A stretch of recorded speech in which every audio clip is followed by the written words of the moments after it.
Well, in politics, they say there are no permanent enemies. President William Ruto today hosted Guinea Bissau's President Umaro Sissoco Embalo at State House Nairobi for bilateral talks focused on strengthening economic cooperation and addressing shared interests such as regional security and Eastern DRC and Sudan. Speaking during the meeting, President Ruto expressed Kenya's gratitude to Guinea Bissau's support of Odinga's bid for the African Union Commission chairmanship. Ken Gashohe reports.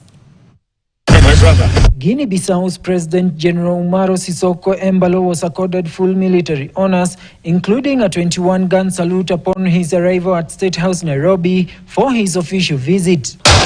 The two leaders held bilateral talks in the presence of Deputy President Kithure Kindiki and cabinet secretaries, with President Ruto emphasizing the importance of fostering strong inter-African collaboration for economic growth. We acknowledge the immense potential that exists in leveraging the Africa Continental Free Trade Area and other continental infrastructure, including the recently concluded tripartite agreement that has now come into force that brings together COMESA, East African Community, and SADC. Among the key issues discussed was a proposal for Kenya Airways to establish direct flights to Guinea-Bissau's capital. This initiative aims to enhance the movement of people and goods between West Africa and other continents, with Nairobi serving as a major gateway. We will be having that conversation with the Ministry of Transport and Kenya Airways to see how we can create better connectivity to move people,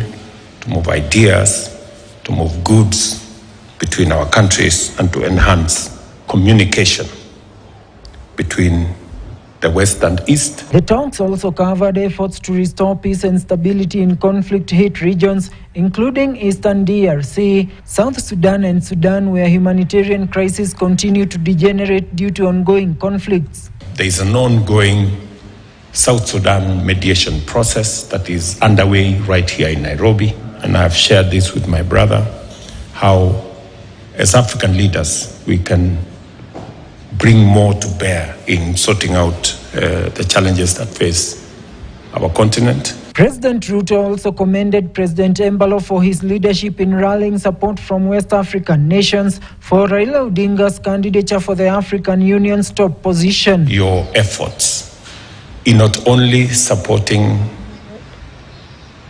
the Honorable Raila Odinga, but also canvassing support for him in Western Africa. We very sincerely thank you, Mr. President, for that friendship and brotherhood. Ken Gashohe, KTN. Elsewhere, members of the Jubilee Party now say they will field a president